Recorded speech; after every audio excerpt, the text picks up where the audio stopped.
Molt bona tarda a tothom. Moltes gràcies a tots per haver vingut. I bé, en nom de l'editorial EDAF, doncs també dono les gràcies a la Casa del Llibre que sempre fa possible aquestes trobades. Avui us presentem el doctor Jorge Pérez Calvo, que és autor de dos dels nostres llibres. El primer és Nutrició Energètica, que ens parla de tot l'aparell digestiu, i el segon és el llibre que ens parlarà de tot el que és la part del fetge, de com netejar el fetge per tenir una millor salut i com està connectat també les emocions amb el fetge. Us deixo doncs amb ell que us expliqui una mica el llibre i després, si voleu fer preguntes, doncs ho podeu fer. Gràcies. Muchas gracias. Buenas tardes, gracias a todos por venir.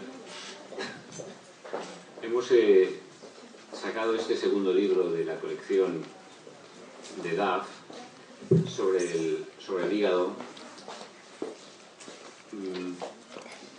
porque consideramos que el hígado es uno de los órganos que está hoy en día más en desgaste, o que está más expuesto debido a las condiciones que nuestra forma de vida occidental, moderna, con todas las vicisitudes que la alimentación, con el cultivo exhaustivo comercial que se hace, con los tóxicos que lleva, y con el sistema de vida moderno y tecnológico que vivimos, pues de alguna manera incide especialmente en el hígado, ¿no? Porque el hígado es un órgano que a distintos niveles es el filtro, es un poco el protector de nuestro interior, ¿no? Entonces, claro, como hay el avance tecnológico, por una parte es muy interesante, pero por otra parte, al no hacerse con toda la conciencia biológica que precisaría, conlleva pues una serie de daños colaterales o de riesgos tóxicos en su manifestación, que precisamente en el hígado es donde pega más, ¿no? En el primer libro que sacamos fue el de Nutrición para el Sistema Digestivo, porque el sistema digestivo, si alguno de vosotros lo habéis leído, de alguna manera es también el almacén de energía en el cuerpo, ¿no? Y para hacer cualquier cosa necesitamos energía. Entonces sacamos el primer libro pensando que, bueno, pues tengamos energía para luego poder leer los 4 libros que queden, ¿no? Para poder funcionar en este mundo. Este segundo libro es, bueno, una vez tengo energía, puedo tener energía, pero si me sigo intoxicando o si no sé cómo gestionar mi vida emocional y cómo esto repercute, o cómo defenderme de las noxas que vienen de fuera, pues de poco me va a servir potenciar la energía, porque a la larga o a la corta voy a tener problemas que van a mermar esa energía y ese bienestar, ¿no? Entonces el hígado, como os digo, tiene esta función de filtro, tanto a nivel físico, porque el hígado es el filtro de todas las posibles toxinas que vienen en la digestión. O sea, para que nosotros podamos hacer sangre de calidad, el hígado tiene que actuar de una manera exhaustiva, filtrando y aportando, cambiando moléculas a nuestra sangre. Entonces es nuestra protección, o sea, es nuestro almacén y nuestro filtro para que la sangre funcione bien. La sangre es nuestro fluido vital que nos permite regenerarnos y tener energía y que las células puedan funcionar y oxigenarse bien, por lo cual es, por decirlo de alguna manera, la despensa de nuestro organismo es el hígado, porque sabéis que el hígado es un órgano muy sangriento, y entonces al ser un órgano muy sangriento tiene mucha sangre en su interior, y es la reserva de sangre para cuando el organismo tiene que hacer un esfuerzo, pues, físico o intelectual o de cualquier tipo. El hígado va a ser su almacén, ¿no? Entonces tiene esta doble función de filtro y al mismo tiempo almacén de sangre, que es fundamental para desenvolvernos en el día a día, en cuanto tenemos que hacer un esfuerzo un poco más continuado en el tiempo y en la intensidad, ¿no? Por otra parte, esto un poco más o menos lo habréis escuchado, lo habréis oído otras veces, que el hígado es un filtro que desintoxica, y todo esto pues es más o menos conocido. Lo que no es tan conocido es que el hígado en todas las medicinas naturales, orientales, tradicionales, es además el filtro emocional. Entonces, nosotros le damos una gran importancia al hígado en su labor como filtro emocional. ¿Qué quiere decir filtro emocional? Quiere decir que normalmente cuando uno tiene una situación emocional dada, conflictiva o, entre comillas, podríamos decir tóxica, o que tiene algún tipo de connotación no agradable y que no tenemos facilidad o no sabemos cómo asimilar dentro de nuestro sistema, el hígado va a ser el que la contenga. O sea, por ejemplo, si nosotros vivimos una situación de frustración emocional, antes de que la emoción llegue a lo que en Oriente consideran es el centro emocional, que es el corazón, siempre va a haber un filtro que va a ser el filtro hepático, que va a filtrar la emoción que no es buena o que no estamos preparados para recibir. Entonces, ¿qué sucede? Que siempre que hay frustración emocional, el hígado condensa esa emoción, la bloquea en el mismo hígado, y la emoción, que no deja de ser energía, cuando se va acumulando en el hígado, va cargando el hígado a nivel energético, comprimiéndose, y con el tiempo puede producir lo que llamamos un estancamiento de energía en el hígado. Es decir, que la energía se bloquea en el hígado, la emoción se bloquea en el hígado, y eso produce que muchas funciones que tendrían que desenvolverse de una manera fluida a lo largo del organismo, al quedar bloqueado en el hígado, hace que no funcionemos bien a muchos niveles.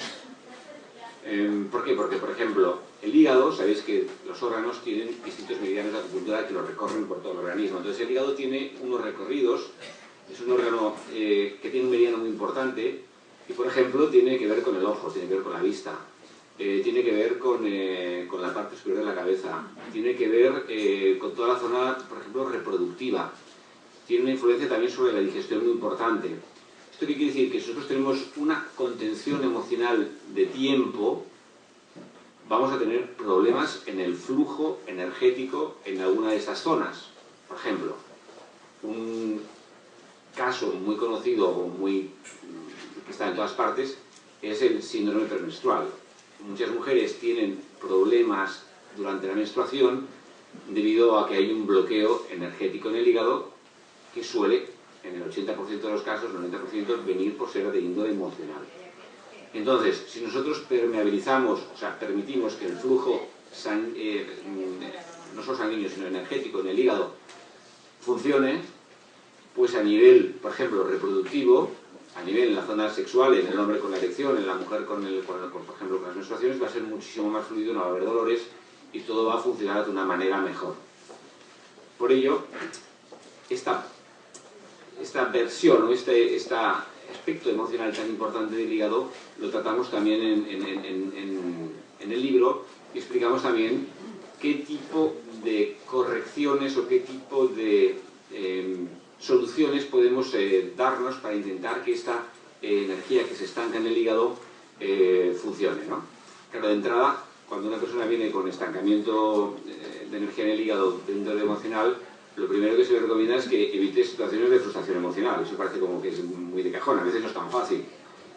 Pero, bueno, a veces es solamente el hecho de que sepamos que el exceso de contención emocional, el no comentar suficientemente las cosas, o el no discutir las cosas, o el no exteriorizarlas, o el contemporizar con situaciones que emocionalmente nos están, entre comillas, fastidiando, nos está haciendo realmente un daño que se va luego a somatizar a nivel orgánico, pues puede hacer que uno, a lo mejor, pues según qué situaciones ya no las contemporice con ellas, ¿no? Y de alguna manera, pues tome otras decisiones o tome algunas decisiones que le permitan realmente mejorar mucho su calidad de vida y su nivel de energía. Digo su nivel de energía porque cuando hay un bloqueo en el cuerpo, quiere decir que hay energía, pero la energía no está disponible, porque como está bloqueada, no funciona. Porque tiene una cuenta corriente bloqueada, pues está, pero no está. Entonces, en este sentido, el consejo de evitar situaciones de frustración emocional pueden ser pues, muy interesantes. Ahora, hay otras medidas para cuando uno lleva mucho tiempo con esta contención emocional y a lo mejor uno incluso ya ha tomado las medidas adecuadas y ya no tiene la situación emocional frustrante o que le estaba de alguna manera contrariando, pero sin embargo, por ese exceso de de contención emocional durante tantos años, el hígado ha ido, de alguna manera, cargándose hasta tal punto que la concentración de energía emocional durante tanto tiempo ha ido secando el hígado, porque es lo que produce que el hígado se seca cuando la contención emocional dura mucho tiempo. Entonces tenemos que generar algún tipo de prácticas, de hábitos, alimentación, para que se pueda realmente restituir el normal funcionamiento energético en el hígado y que esta sequedad y este calor que se ha ido acumulando en el hígado se pueda corregir. Entonces eso requiere, pues, no solamente evitar la frustración emocional, sino también tener recursos, cosas que puedan funcionar, como por ejemplo, pues que te digo, pues, por ejemplo, hacer algo de ejercicio físico, sobre todo moviendo los brazos, o por ejemplo, pues algo tan sencillo como cantar, por ejemplo, cantar con emoción, sea Sting o sea Julio Iglesias, es igual, pero que realmente te guste lo que cantas y que te entregues en el canto, puede ser muy liberador a nivel emocional y a nivel de estancamiento en el hígado. Hay otros consejos y hay otras formas de también combatir ese estancamiento y esta sequedad en el hígado, que eso veréis en el libro, que hay muchas indicaciones de qué tipo de alimentos se tienen que tomar en función del sabor que tiene el alimento, de la temperatura que tiene el alimento, porque hay alimentos que tienen temperatura pues caliente, hay alimentos que tienen temperatura pues fresca o neutra o tibia o fría, y entonces pues, si tenemos un problema de exceso de calor no tomaremos alimentos tibios ni calientes, y sin embargo si tenemos por ejemplo estancamiento, no se convendrá por ejemplo tomar alimentos dulces y alimentos picantes. Los sabores también tienen una influencia, como vemos, y entonces el saber qué tipo de alimentos inciden en el hígado y cuáles son los sabores que tienen, por ejemplo, tienen un factor de descontracción, de suavización, perdón por la palabra, que fluidifican, que hacen fluir y que de alguna manera nutren el hígado, pues nos va a ayudar a que esta tendencia a la sequedad hepática se mejore. A veces tenemos un problema emocional de mucho tiempo, con lo cual vamos cada vez calentando más y secando más el hígado, pero además nos encontramos pues con que abusamos porque nos gusta, por las razones que sea, de los picantes, por ejemplo, los picantes calientes que secan mucho el hígado, o del alcohol. Entonces, ¿qué sucede? Por ejemplo, aquí se entiende muy bien, lo veréis en el libro, se entiende muy fácilmente, la gente que tiene un estancamiento de energía de mucho tiempo y mucho bloqueo emocional, muchas veces recurre al alcohol, que es un picante caliente que libera, moviliza la energía estancada para encontrarse a gusto y desbloquear la contención emocional.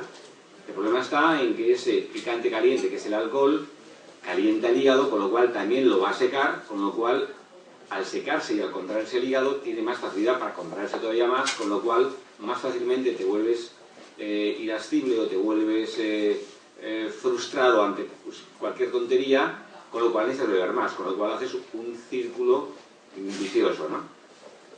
Cuando el hígado está en condiciones adecuadas, cuando el hígado tiene una condición adecuada de sangre, de fluidos, de flujo de energía, entonces tenemos emociones que son positivas. Las emociones positivas del hígado son la paciencia, son la tolerancia, son la creatividad, son la generosidad, son la inspiración espiritual o la inspiración artística, tienen que ver con un buen funcionamiento del hígado. Y cuando el hígado está bloqueado, cuando el hígado está con toxicidad, porque ha filtrado y ha acumulado toxinas, pesticidas, etcétera, etcétera, muy comunes hoy en día en la alimentación, o exceso de proteína animal, por ejemplo, la proteína animal carga mucho a nivel hepático, pues entonces cuando se va a bloquear el hígado con estas sustancias, pues vamos a tener problemas de genio, problemas de mal humor, vamos a tener problemas de irritabilidad. Cuando a veces leemos en la prensa que fulanito de tal ha cogido una trayeta y se ha cargado a 20 personas y que era una persona aparentemente muy dócil y aparentemente muy apacible y muy educada, sabemos que esta persona que tenía un estancamiento de hígado de mucho tiempo y un día saltó y cogió y explotó, ¿no? Entonces, antes de llegar a hacernos daño porque somaticemos o a tener explosiones coléricas o irritabilidad, pues se puede probando las cosas que indicamos en el hígado, fácilmente restituir el flujo normal de la energía en el hígado y nutrir de nuevo y volver otra vez a darle la sustancia y la sangre y los fluidos que el hígado necesita para que se encuentre bien, ¿no? No sé si he ido muy rápido, tenemos media hora, creo que estamos ya en el nudo del tiempo. Esto es un pequeño ejemplo de lo que explicamos. Como veréis, el tema de la emoción es muy importante porque pega directamente en la calidad del hígado. El tema de lo que comes es muy importante. Veréis que en el libro también hablo mucho de cómo las pantallas luminiscentes pegan en el hígado. Las pantallas luminiscentes producen, cuando se consume la pantalla durante mucho tiempo, cuando durante mucho tiempo estamos expuestos a la visión de la pantalla y además desde cerca y fijando la atención, con lo cual tienes que realmente introducir una buena foco, una buena cantidad de lumens en el ojo. Eso produce un recalentamiento del ojo y tras meses, horas, semanas, meses y años de pantallas, el hígado entra en una situación de deficiencia de yin, de deficiencia de fluidos y de sangre, que comprometen mucho la calidad de vida de la persona, aunque la persona esa no sabe que es por eso, y aparecen alergias, aparecen insomnios, aparecen ansiedades, aparecen un montón de síntomas por sequedad y por calor en el hígado, que tienen que ver con ello. Por eso, y lo cual además puede todavía facilitar más que tengamos problemas de tipo emocional. Por lo cual es interesante, creo, muy interesante, entender cómo funciona para que al menos estos factores de riesgos que nos vamos a encontrar hoy en día de manera casi inevitable por el momento que nos ha tocado vivir, pues poder de alguna forma compensarlos con unos complementos con alimentación, con una serie de hábitos saludables y con una serie de orientación nutricional que realmente pueda de alguna forma compensar estos aspectos, ¿no?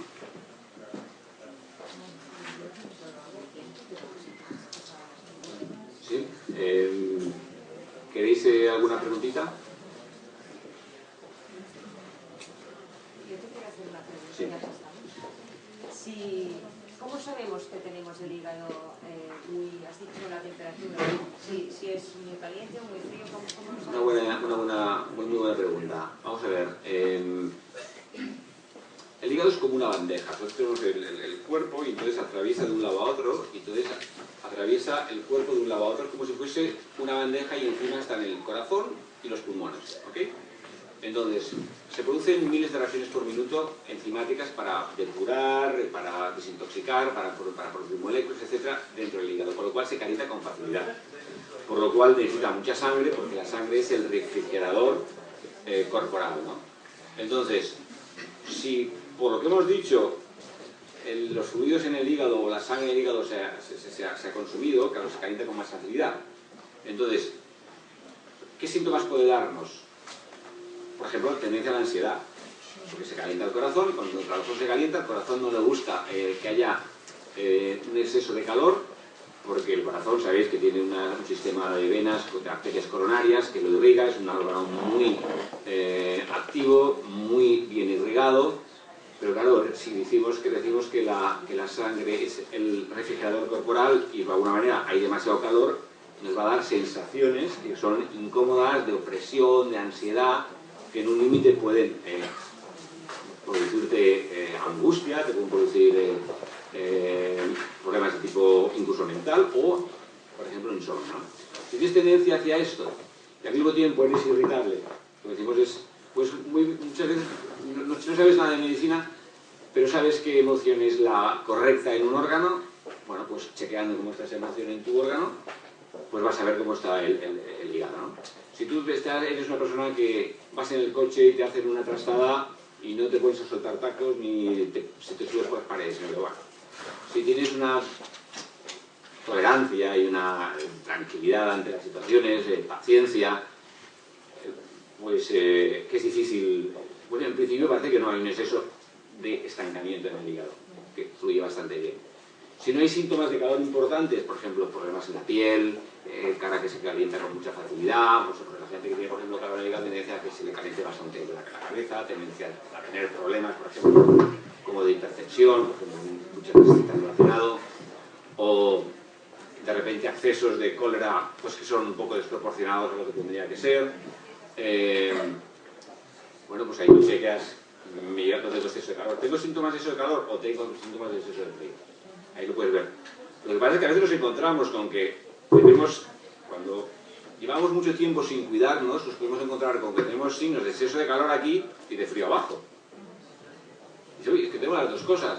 Bueno, entonces quiere decir que el normal funcionamiento de la temperatura corporal se ha invertido, porque tiene que haber frescor arriba y tiene que haber calor en la zona inferior del cuerpo. ¿Por qué? Porque todos sabemos que el calor va para arriba, el frío va para abajo, y cuando la energía es caliente, te va a cargar demasiado la cabeza, vas a tener demasiada agitación mental, vas a tener un control mental que no, bueno, te vas a tener un continuo mental que no puedes controlar, demasiadas ideas, demasiada historia en la cabeza, a lo mejor sensación de calor, tendencia a dormir mal, etc.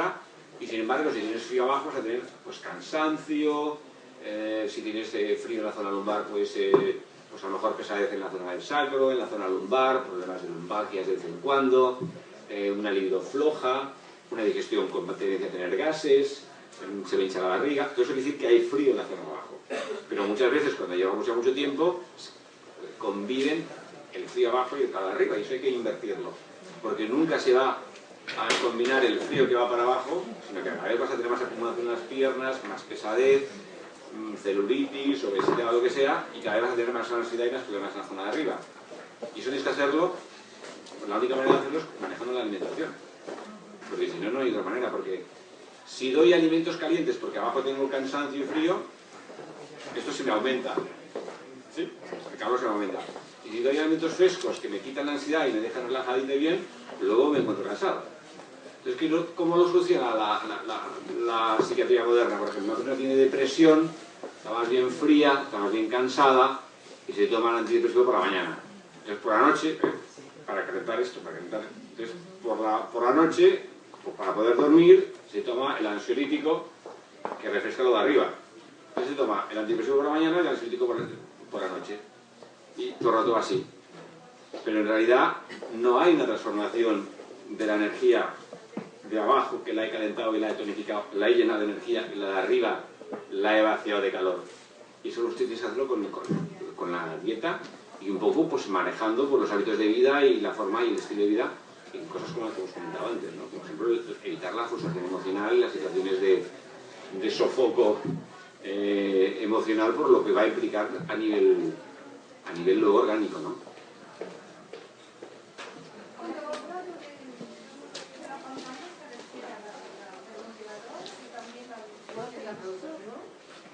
Se refiere también al televisor, ¿no? La pantalla del televisor, no sí, solamente los niños. Sí, todo lo que es una... O sea, si nosotros observamos la naturaleza, no hay cuerpos luminiscentes. Está el sol y la luna.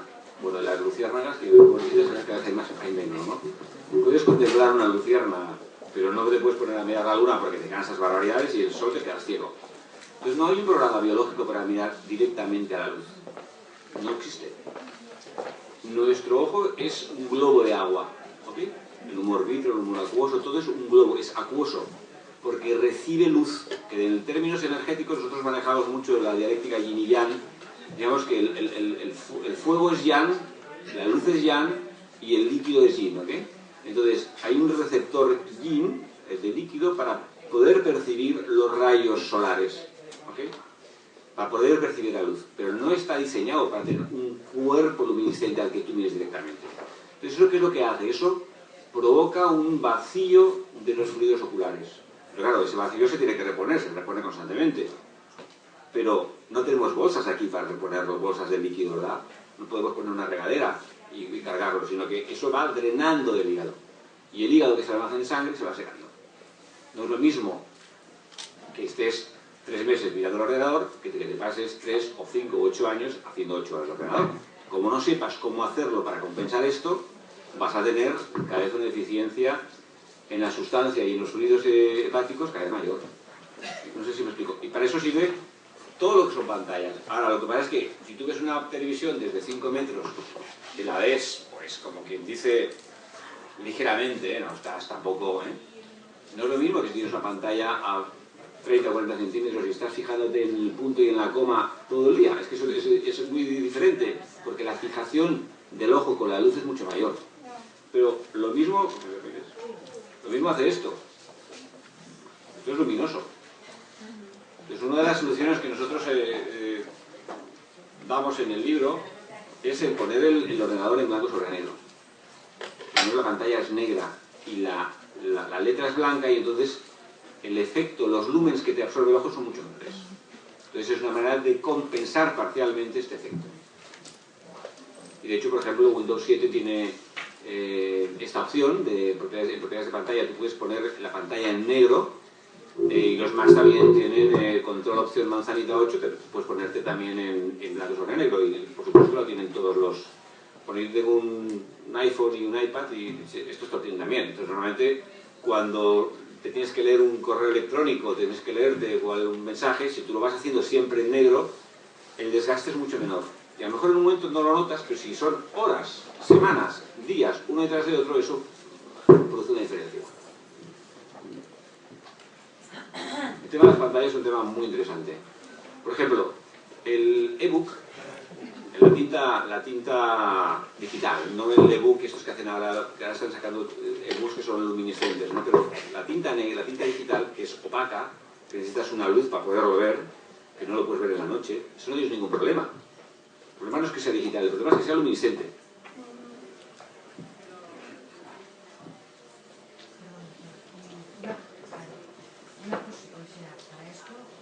Una opción serían los colirios. El problema podría ser, ¿no? El problema no está fuera, está dentro. Lo que se seca es lo de dentro. Entonces, ¿qué pasa? De hecho, la gente que hace mucho ordenador tiene problemas de ojo seco. No sé si hay mucho ordenador, mucha gente que se tiene el ojo seco, y luego tiene que ponerse lágrima. Ya llega un punto en que la economía general del sistema, intentando nutrir, ya queda un poco escasa en el conjunto, y entonces ya no se produce la lágrima. Pero realmente la deficiencia de lágrima, cuando tonificas bien los fluidos en el hígado, vuelve. Tienes que hacerlo por aquí. Pero claro, no es agua. No, yo bebo agua y ya está. No, porque el agua, según cómo entra, sale. Entonces tienes que dar alimentos que tengan trofismo por el hígado, que el hígado lo absorba. O sea, hay alimentos que tienen trofismo por cada órgano. Entonces tú tienes que buscar los que tienen trofismo por el hígado. Aquí los tienes todos, tienes, bueno, o muchos. Entonces, en el caso, por ejemplo, de la sequedad de hígado, por ejemplo, los alimentos con trofismo hepático dulces son los que más te van a ayudar a regenerar los fluidos.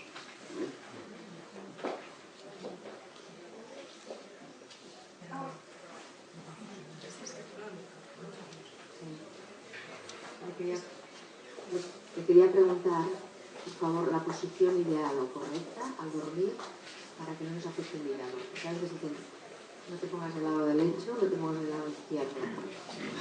Vale. Si es... Depende de cada cual, porque si tú tienes un exceso de energía en el hígado, tienes un hígado tóxico, tienes un hígado con exceso de contención, ¿vale? O tomas demasiados fritos o demasiada carne, el hígado tiene lo que llamamos un exceso de acumulación, de tensión, vas a estar incómoda durmiendo sobre el lado derecho. Entonces te apetece estar sobre el lado izquierdo.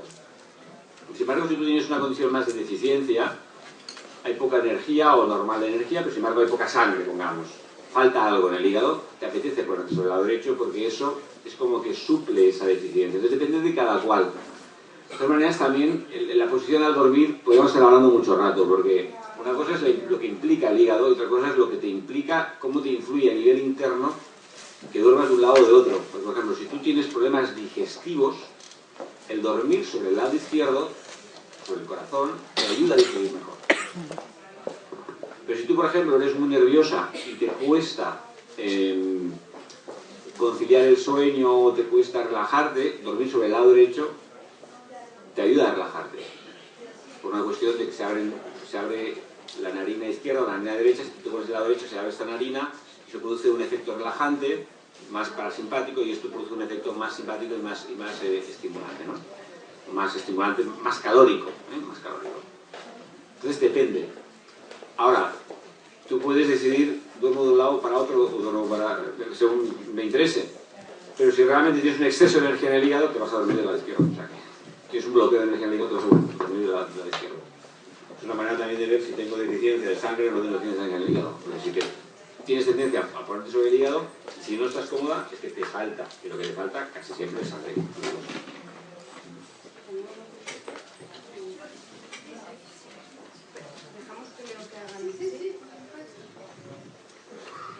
Hola, buenas tardes. Bien. Bueno, gracias por estos libros, los estoy leyendo estos días y de verdad que practicando la alimentación he notado mucha mejora. Yo quería referirme un poco al tema de estos 50 años con la menopausia, que ya no sabes qué tienes que hacer contigo. Ya no sabes dónde estás. ¿Por qué, por el ejemplo? cambio hormonal, por la situación esta calórica, de los calores de repente, que yo ahora mismo aquí me estoy muriendo. Entonces, como un consejo así súper, no rápido, pero aparte de lo que estoy leyendo de tus libros, un consejo como para, decías, no puede ser que el hígado te provoque estos ataques de ira, ¿no? O estos enfados. El cambio hormonal también provoca esto, ¿no? Tienes momentos que dices... Sí, mira, sí. Está bien hablar del cambio hormonal, ¿vale? Sí. Pero a veces cuando hablamos de cambio hormonal parece como algo irremediable porque han cambiado unas hormonas y aquí las circunstancias han cambiado, ¿no? Y entonces ya, ¿qué le vamos a hacer?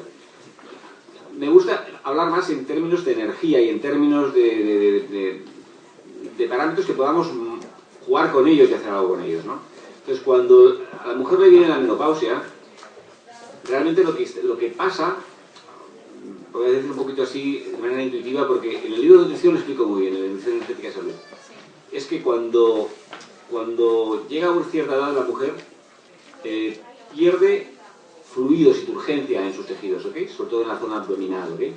¿Por qué? Porque la mujer, por naturaleza, internamente es mucho más llana que el hombre, que es mucho más contractiva, mucho más compacta. La mujer tiene los órganos más pequeños, más compactos, la cintura más estrecha. Los órganos internos son más pequeños que un hombre. Eso quiere decir que se acumula más rápidamente, se concentra más la energía y hay una mayor tendencia a que se pueda calentar. Esto es intuitivamente fácilmente comprensible, ¿no? ¿Qué sucede? Que si, especialmente, muy especialmente, por la alimentación se seca demasiado el interior y, o además, tomas alimentos que te recalientan demasiado, claro, entonces te dan los sofocos. En realidad la menopausia es un proceso natural y que en civilizaciones que tienen una alimentación más vegetariana tradicionalmente no hay sofoco ni nada.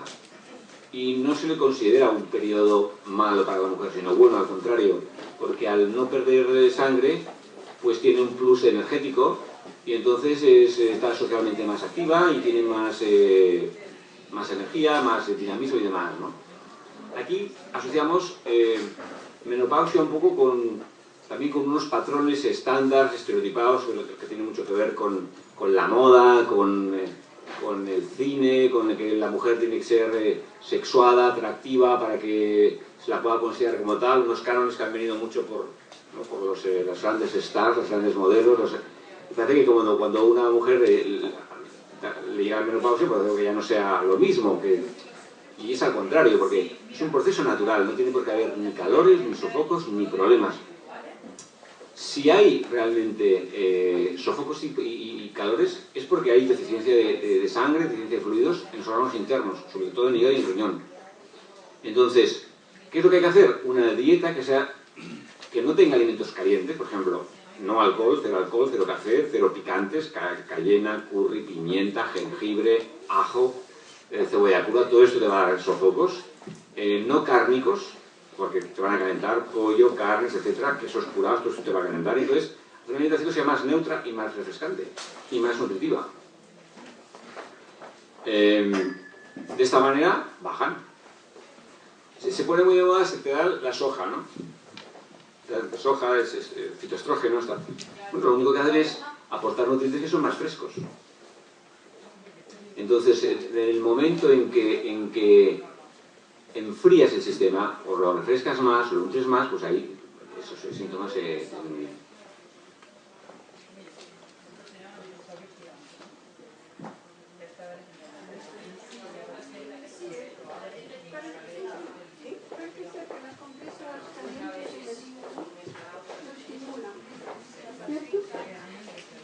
las compresas calientes en el hígado lo estimulan.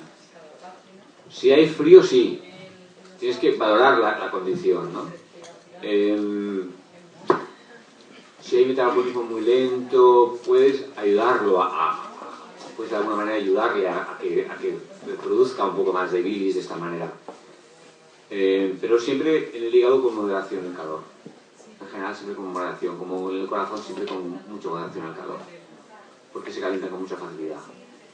No ponemos calor aquí, como no ponemos calor en la cabeza. No es natural. Tú puedes aguantar frío en la cabeza, estar bajo cero y no te enfrías, si estás fuerte, ¿no? Por debajo de cero. Te pones los riñones por debajo de cero y las vías, ¿eh? ¿Sí?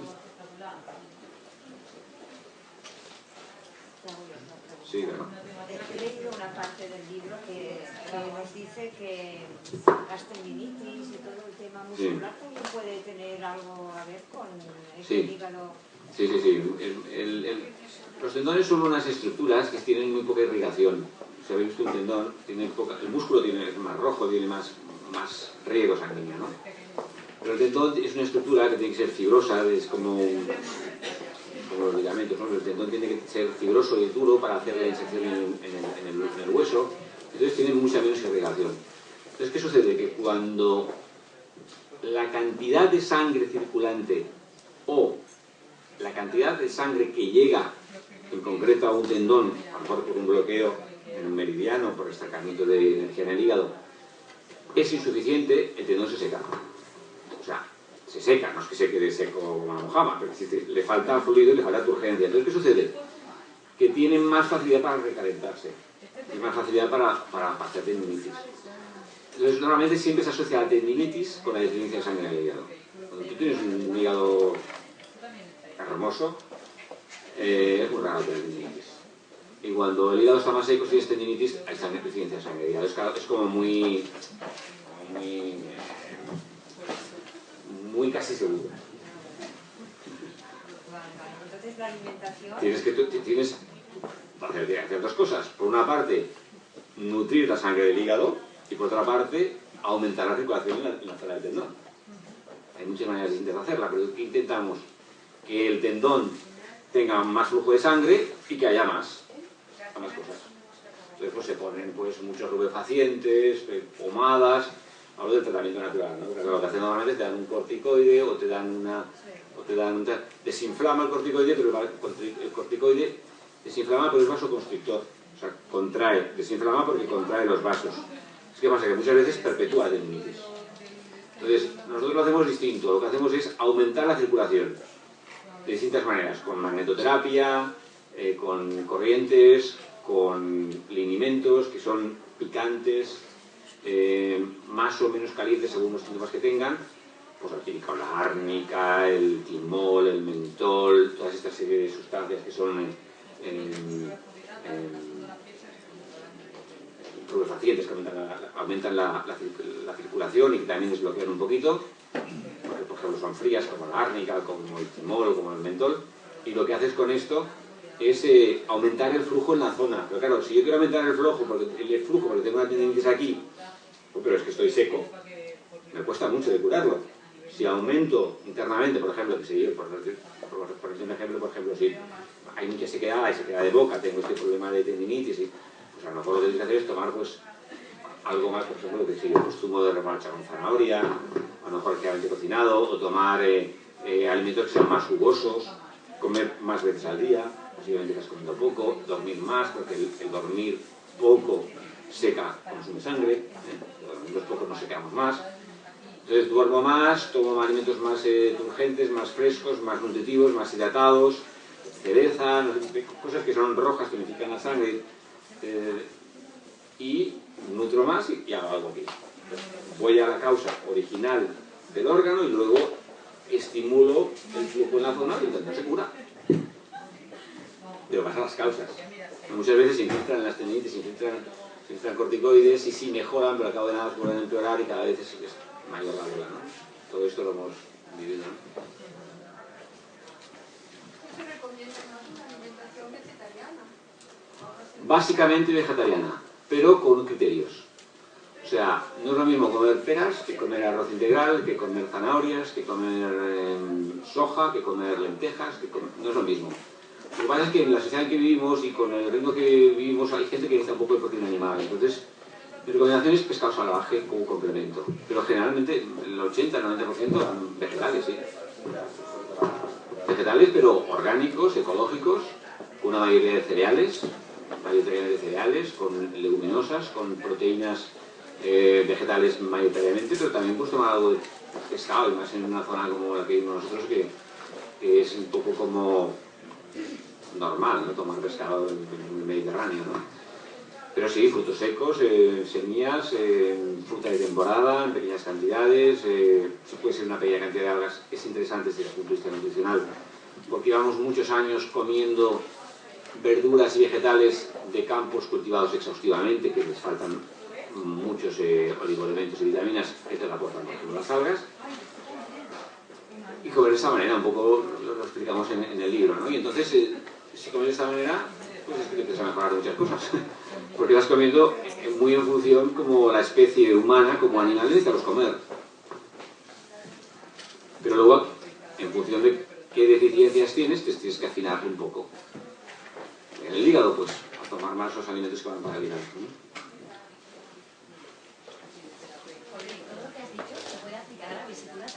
Sí, la vesícula, hablamos del hígado, pero también está la vesícula. La vesícula es el órgano yang, por decirlo de alguna manera, está estructuralmente ligado al hígado, y cuando hay un exceso de calor en el hígado, generalmente siempre va a venir de vesícula y te da las típicas migrañas hemilaterales, que son de unidad de vesícula, y afecta al genio. De hecho, el genio es más por el exceso de energía en la vesícula que no en el hígado, ¿no? Por el exceso de bilis que decía Hipócrates, ¿no? Pero claro, está ahí íntimamente ligado. Lo que pasa es que en sí la vesícula, hablamos de la vesícula como la función digestiva del hígado, que es capaz de digerir las grasas y de eliminar una serie de detritus de la sangre a través de la bilis. Entonces es una función más limitada. El hígado es como más completo, aunque está íntimamente ligado a la función biliar del hígado con la estructura hepática y con las funciones del hígado. ¿Por qué se hacen tantas piedras en la vesícula? Normalmente tiene muchas piedras la vesícula. Normalmente cuando hay un desarrollo orgánico no es solamente por una razón, suelen haber varias, ¿no? Pero digamos que a nivel de hígado, lo que tiene que ver con el hígado, es porque hay un exceso de calor húmedo. El calor húmedo es un cierto tipo de toxicidad caliente y húmeda que precisamente por el calor que tiene condensa y calcifica o petrifica y hace cálculo. Hay una cantidad de calor húmedo, hay muchos alimentos que producen calor húmedo, como los sofritos, los fritos, las carnes, las grasas, la combinación de grasas con picantes, etc. Produce calor húmedo, y eso produce tendencia al ir secando por el calor hepático el colesterol y precipitando los cristales, produciendo las piedras de colesterol. Y por otra parte, muchas veces tiene que ver también con lo que hablábamos antes de la contención emocional de mucho tiempo, con contrariedad territorial y frustración. Eso puede influir, pero si realmente no hay calor húmedo en la dieta, porque la dieta es limpia, no van a haber piedras. Y va a haber menos frustración emocional. Cuando uno come bien, es más difícil que haya tanto bloqueo, porque uno es más fluido. ¿Hasta qué punto la acupuntura y la quiropráctica pueden ayudar a regular el hígado? Mira, la acupuntura está muy bien, por ejemplo, para cuando hay exceso de calor en el hígado. Hay exceso de calor con agitación o con tendencia a calentar los órganos de arriba, con tendencia al insomnio o con rashes, o sea, dermatitis o problemas en la piel por las que se quedan en el hígado. Y calor en el hígado, este puede ayudar sobre todo a lo que es eliminar el exceso de calor, por ejemplo. Tendente a ayudar también a eliminar la humedad también. Y de alguna manera también te puede ayudar a hacer más libre el flujo de energía en el hígado cuando hay estancamiento. En eso te puede ayudar. Lo que pasa es que si no cambias hábitos, vas a tener que ir al acupuntor siempre. Un buen acupuntor te puede ayudar en eso. Pero luego tienes que cambiar hábitos, porque al final todo acaba en lo que comes, porque nosotros comemos 3 o 4 veces al día y nos conformamos de lo que comemos. O sea, lo que está hablando ahora con vosotros está hecho de lo que ha comido en los últimos meses. Y vosotros estáis sentados ahí porque habéis comido durante los últimos meses. La calidad de nuestro cerebro, la calidad de nuestros órganos, la calidad de nuestro sistema, de nuestro pensamiento, depende de lo que hemos comido. Y eso es algo que no lo pensamos, pero cada vez que te pones un plato delante estás condicionando cómo te vas a encontrar en las próximas 24 horas, en cuál va a ser la calidad del plasma en los próximos 15 días, porque el plasma dura 15 días, en la calidad de la sangre en los siguientes 4 meses, porque la sangre se renueva cada 4 meses, lo que es el contenido sanguíneo, y si son proteínas de peso molecular alto, como toxinas provenientes de la proteína animal, de la carne y demás, te puede durar en el cuerpo años. O sea que lo que comes te condiciona mucho. Precisamente por eso, nosotros consideramos que hay una morbilidad actual tan grande, ¿no? Tantísimo cáncer, tantísima enfermedad cardiovascular, porque el alimento no es de la calidad que tendría que ser, ni de la cualidad que tendría que ser. Calidad me refiero a que sea ecológico, que sea orgánico, que no esté lleno de transgénicos, ni de pesticidas, ni de insecticidas, ni de productos químicos, ni de conservantes, etc. Y cualidad que sea el que está diseñado para nuestro programa biológico, porque nosotros no somos tigres y no somos depredadores, o sea, tanta carne, ¿para qué tanta carne? ¿Alguien ha visto la dentadura de un tigre, de un perro? Son todo colmillos, incluso los molares son en forma de colmillo. Nosotros tenemos una estructura de diente con muchísimo molar diseñado para moler, premolares, incisivos, que son vegetarianos. Entonces tenemos un programa biológico para comer como humanos, no como Dios sabe qué. Ahora ni siquiera como animales, porque lo que comemos no es lo como un animal. Bueno, algunos sí, porque están domesticados, pero hay muchísima comida que tiene tanta química y tanto procesamiento que no es ni siquiera comestible para un animal en naturaleza. ¿La quiropráctica? ¿El desbloqueo? Te puede ayudar también si hay bloqueo, si hay, por ejemplo, bloqueo diafragmático. Por ejemplo, cuando hay estancamiento de energía en el hígado, el diafragma se mueve poco. Cuando hay un bloqueo emocional, no respiramos. Estás ahí conteniendo, ¿no? Como un estado como de alerta, ¿no? Uno está en un estado de alerta, respira poco, está como a ver qué pasa, ¿no? Entonces, cuando vives así siempre, el diafragma se mueve poco. Entonces, manipulaciones de un buen quiropráctico, con cuidadito, para ayudar a movilizar el diafragma, te puede ayudar. Pero ahí tienes tú también que entrar emocionalmente. Pero claro, para entrar emocionalmente tienes que pensar bien, ¿no? Porque cuando tenemos un problema, un plano emocional, no lo resuelvas en el plano emocional. Puedes resolverlo, pero si es un problema que te la estás pegando siempre y vas al plano emocional para resolverlo, no vas a tener perspectiva. Tienes que ir, digamos, una octava por encima, ¿no? Entonces tienes que ir al plano mental, social, espiritual, a un nivel distinto para poderlo ver con una cierta distancia y ver por qué me estoy pegando yo aquí, ¿no? Y cuál es la solución mejor para mí y para mi entorno, ¿no? Para poder acceder a estos planos es básico lo que comas. Si te pasas la mayor parte del tiempo digiriendo el pedazo de carne que te has comido al mediodía, es que no vas a ningún lado. ¿Y la leche como alimento general? Leche de soja, leche de arroz, de avellana, de Mira. leche. Depende de quién te haya escrito el libro. Se puede comer leche o beber. Depende de quién haya escrito el libro, pues no puedes nada. Claro. El libro tiene la razón.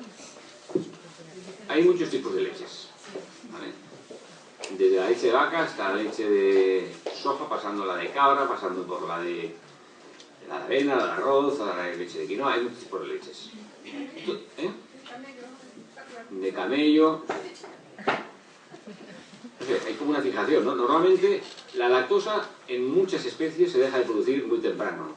Se desteta y deja la lactosa de produccionarse. Aquí, especialmente en España, hay como un culto al lácteo, porque tiene calcio. En el libro de nutrición hay un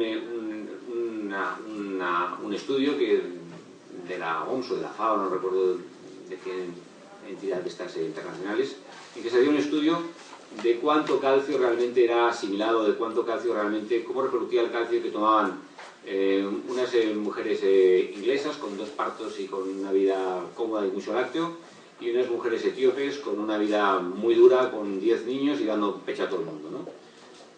Y las fracturas por hueso, con una ingesta de calcio abundantísima en lácteos y con una ingesta de calcio, de lácteos 0 y de calcio mucho más baja que la de otro vegetal, era ligeramente mejor la de las etíopes.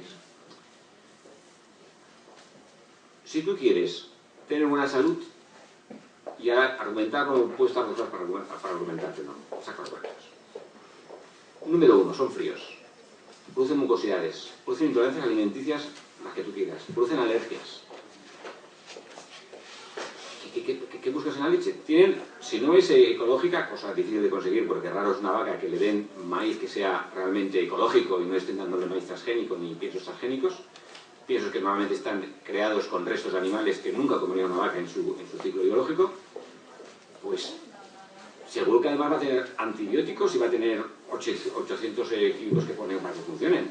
Porque yo tengo amigas que son veterinarias que con la poca gente que quiere hacer la leche ecológica tienen unos problemas tremendos, porque evidentemente cuando tienen cualquier infección le tienen que meter los antibióticos, todo normal. Entonces sí, eso es muy complicado.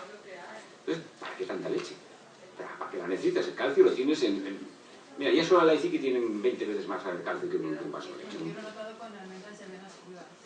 Almendras, avellanas, sésamo, luego el mismo brócoli, las verduras que son duras tienen calcio, hay calcio en todas partes. Entonces, si tú tomas mucho calcio, pero es el líquido que tomas, la leche, además es muy proteica y tiene mucho fósforo, vas a poner en marcha el aparato hormona y vas a soltar calcio. Entonces, ¿qué pasa? Que se ha visto que cuando se consume mucho lácteo de origen vacuno, se produce mucha acumulación de calcio en las arterias y aumenta mucho el índice arteriosclerótico.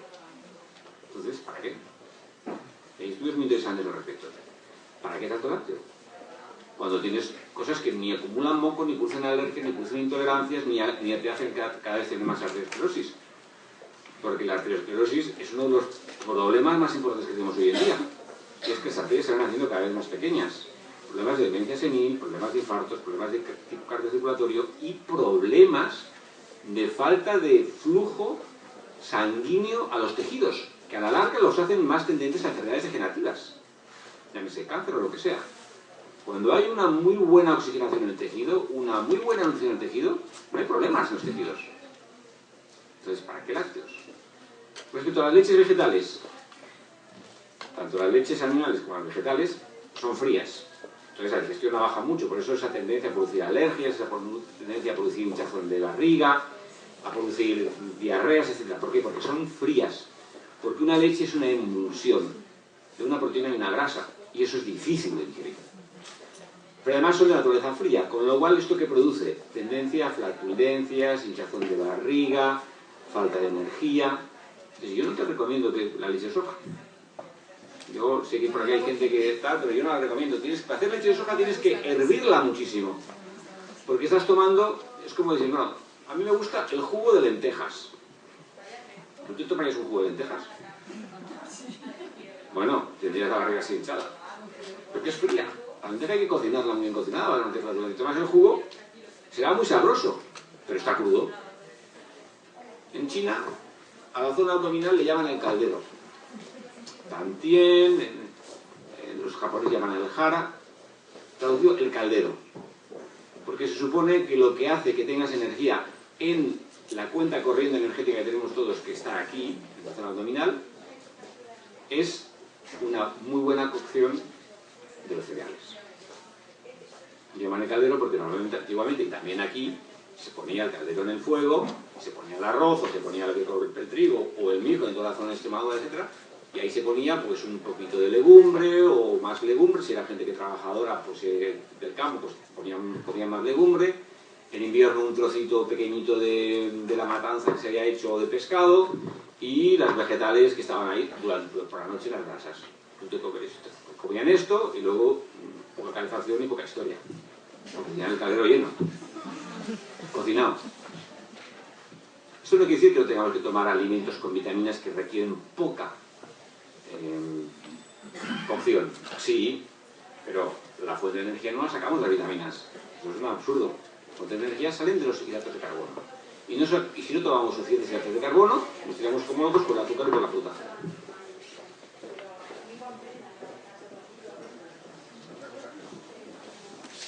¿Por qué comemos tanta carne? Sí, sí, es una pregunta muy buena. Pero ¿por qué comemos tanta carne? ¿Por qué cada vez se come más carne? Claro, porque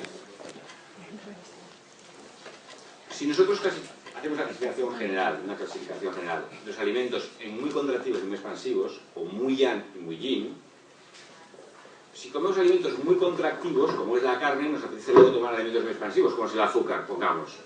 Y si yo me tomo un bistec y después me tomo un helado, por la tarde, pues igual me apetece, después del helado, pues tomarme, qué sé yo, pues para el aperitivo unos taquitos de jamón, que también es muy contractivo. Pero si me tomo el jamón, que es muy contractivo, necesito algo expansivo y me voy a tomar un poquito de vino. ¿Sí? Y cuando me he tomado el vinito, luego a lo mejor para cenar me va a apetecer tomarme una tortillita, huevo, que también es muy contractivo. Y luego, pues antes de irme a la cama me tomo pues media tarta de chocolate, porque el chocolate me compensa el huevo. Siempre estoy intentando compensar lo que es muy contractivo o muy caliente con lo que es muy expansivo o muy frío. Siempre estoy intentando compensarlo, ¿ok? Y no quiere decir que contractivo siempre sea caliente, puede ser frío, ¿eh? Pero siempre estás compensando lo que es muy contractivo con lo que es muy expansivo. Entonces, ¿qué pasa? Que mientras estás tomando el chocolate con el huevo con el chocolate o el jamón con el vino, ¿a quién le apetece tomarse un plato de arroz integral con lentejas? A nadie. ¿Por qué? Porque lo que necesita el cuerpo en ese momento que te has tomado el bistec es algo mucho más expansivo. Azúcar, vino, algo que realmente pueda compensar el grado de tensión interna que te va a producir por el exceso de sales y minerales que lleva la carne, que te pueda compensar la carne y relajarte y sentirte cómodo. Y cuando te sientes cómodo con el azúcar es muy difícil que lo compenses al 100%, porque estamos hablando de gradientes muy extremos. ¿Me explico? Entonces, te tomas el azúcar y luego te apetece tomarte el jamoncito, tomarte el huevo, el quesito, y entonces buscas luego el opuesto expansivo. Y así funciona la sociedad. Así funciona la industria alimentaria. Pero mientras tanto, ¿qué estás haciendo? Pues tomando carne, y tomando quesos, y tomando huevos, y tomando colesterol, y tomando toxinas. Toda la carne de hoy en día es transgénica, está cultivada está alimentada con piensos transgénicos, entonces con soja. Eso es una incógnita, el efecto, una incógnita para algunos, para otros no, porque clínicamente puedes ver cómo funciona. Y tú estás tomando un tipo de alimento que para la salud te va a ir muy bien, no lo digo yo, lo dice la American Cancer Society, lo dice la Organización Mundial de la OMS. Eso no es la alimentación que de alguna manera te pueda poder garantizar que no haya enfermedad degenerativa. Tienes que limitar al máximo el consumo de proteína animal y grasas animales, eso lo dice la Organización Mundial de la Salud, y tienes que limitar al máximo el consumo de refinados. ¿Pero cómo lo hago? Y de alcohol. ¿Pero cómo lo hago? Si estoy comiendo carne. Yo tomo azúcar, y estoy tomando azúcar, voy a tener que tomar jamón, porque luego me encuentro flojo. Y si no me meto un bistec de pecho y espalda, no funciona. Pero es que luego resulta que estoy demasiado tenso y me tengo que meter un helado, un chocolate así de grande. Y en esa dinámica aparecen las enfermedades degenerativas. Pues que si diabetes, que si por el alcohol, colesterol, que problemas circulatorios, problemas hepáticos, etcétera, por la carne, la arteriosclerosis, enfermedad degenerativa, cáncer, etcétera. Todo junto, la situación de salud que vivimos ahora mismo en Occidente. Es un fracaso total de la salud, con que 3 de cada 4 pacientes aproximadamente van a sufrir cáncer en su vida y van a ser tratados. Eso es un fracaso. Y no es la primera causa de muerte. Que no hablemos del costo a nivel humano y a nivel económico, que es, por ejemplo, las enfermedades neurológicas, etcétera, etcétera. El exceso de obesidad con todos sus riesgos es una pandemia. Pero es una pandemia porque si tú comes carne, no vas a poder dejar de comer azúcar. Es imposible. Tardarás 2 horas o 3, pero acabarás con tu chocolate, o con tu vaso de vino, o con tu helado. No puedes remediarlo. No sé si te lo contestan. ¿Cómo influye la sal? Bueno, una pizca de sal es necesario, pero idealmente sal marina porque lleva muchos más oligoelementos, muchos más minerales. Entonces sal marina en pequeñas cantidades ayuda a fortalecer la digestión. Pero en pequeñas cantidades. Lo ideal es la sal siempre cocinarla, no ponerla en el plato. Y entonces pone en pequeñas cantidades, si no tienes una hipertensión, ¿no? Entonces ese ayuda a fortalecer la digestión, sí. Y los riñones también, en pequeñas cantidades, ¿eh? Sal marina o sal del Himalaya son sales que tienen todo el espectro de oligoelementos. Sí. Bueno, no poner tamari, salsa de soja, mucha gente lo pone en el cereal. El cereal es muy contractivo. O sea, nosotros, por ejemplo, lo más energético que hay es el cereal integral, por ejemplo. Arroz integral, o mijo, o quinoa, lo que sea. Es tan energético que uno no es capaz de comer solamente eso. No puedes. O sea, porque te da demasiada energía. Entonces no le pongas encima sal, porque entonces coges y te pasa por el dulce. ¿El arroz basmati es como el arroz integral o no? Sí, es más de verano. Es un arroz que está, el integral, el basmati integral, es un arroz para tomar cuando viene el clima cálido. Cuando hay, aquí en Barcelona, en el clima nuestro templado, el arroz de grano corto es, digamos, para todo el año, excepto cuando ya entramos en junio, julio, agosto, que la atmósfera es un poco más ligera y entonces necesitas que el cereal sea más ligero para adaptarte a la atmósfera, ¿no? Pero el que no es integral, pues había leído en alguna ocasión que... Integral. Solo integral. Claro. El arroz blanco o sea, el no tiene nutrientes. Blanco no tiene un proceso de producción. Tú puedes hacerlo un día si sales, si no tienes nada para comer, pues es un día. Pero en casa come integral. Claro, 360 días comiendo integral no tiene nada que ver con no comer integral. Además, si tú te acostumbras a hacer, si tú haces la prueba y comes integral durante una temporada, luego cuando comes el blanco te lo comes porque no hay más remedio y te puede incluso hasta gustar cambiar. Pero si lo tomas 3 o 4 veces seguidas, buscas el integral. No tiene nada que ver. Pues pan blanco y pan integral, un buen pan integral, no tiene nada que ver el blanco. En cuanto a sabor, en cuanto a riqueza de paladar, ¿no? Lo que pasa es que el arroz integral hay que cocinarlo muy bien. Y muchas veces se peca de que no se hace el caldero, que hemos hablado antes, hay que cocinar bien el cereal. Luego puedes comer muy ligera la verdura, pero el cereal cocina bien. Pero pues también el semi-integral, si fuese más rápido. Bueno, puede ser transicionalmente, ¿no? O si no tienes tanto tiempo, pues es un intermedio, ¿no? Lo que pasa es que la fuerza dinámica que tiene un grano, no la, o sea, que tiene el grano entero, no la tiene el semi-integral, Tú coges el grano del arroz integral, lo plantas y sale una planta. El grano del arroz integral lo plantas y ahí se quedó. O sea, hay una energía biodinámica. Piensa que en acupuntura se usaban las semillas y el grano entero, integral, en los puntos de acupuntura para cargar el meridiano. O sea, es un dinamo, es un condensador de energía. Y cuando lo cocinas, entero, que no ha sido pulido ni ha sido... esa energía se transmite. Lo que pasa es que como que es entero y no está partido, tienes que cocinarlo más tiempo. Es la misma cosa.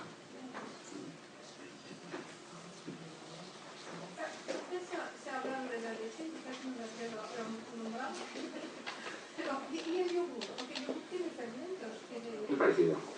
Tiene mucha caseína, es muy parecido el yogur. Acumula mucho en el cuerpo. Intentamos que no haya alimentos que acumulen. Porque lo que acumula se acumula. Lo que acumula luego te sale un tumor o te sale una historia.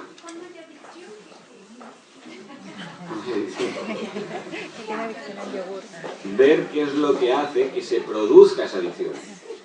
¿Por qué tanto el lácteo? El lácteo tiene mucha cuestión con el tema afectivo. Depende del tipo de lácteo. Entonces, bueno, a lo mejor el tema afectivo hay que manejarlo.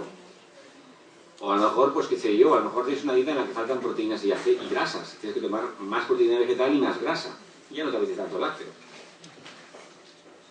Hay gente que pasa del lácteo al fruto seco, con sus proteínas y grasas. Luego ya conoce las proteínas vegetales, entonces las saltea, las pone con más aceite y tal, y ya no te apetece tanto. Entonces ya es... Y es cierto que estuve un tiempo sin tomar productos lácteos y me encontraba muchísimo mejor.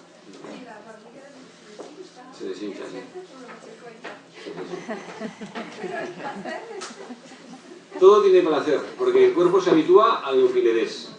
Si es bueno, te da más placer todavía. Y el tema de los germinados, porque creo que no lo mencionabas en el libro del sistema digestivo.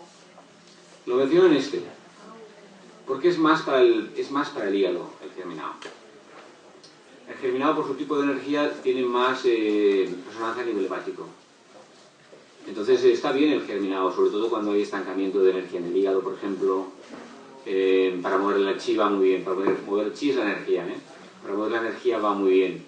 Lo único que el germinado yo recomiendo siempre hervirlo un poquito, pasarlo para sartén un poquito, porque tiene unas proteínas para proteger al germinado de los parásitos cuando está germinando en la tierra, que puede producir problemas de absorción. Entonces hay que, de alguna manera, cocinarlo ligeramente, que mantenga su color y tal, pero ligeramente para que sea fácilmente digestible. Saltearlo un minutito, 2 minutitos, tú ya lo ves porque coge una... es más rico y es más digestible. Pero es interesante el germinado, sobre todo por este dinamismo que tiene para sacar mocos, para desbloquear la energía. Entonces está muy bien para cuando hay estancamiento, bloqueos emocionales, es un posible complemento interesante. Sí. Sí. Bueno, pues muchas gracias a todos, gracias también al doctor por darnos esta charla tan interesante y si se quieren acercar y que les firme el libro, pues adelante. Muchas gracias.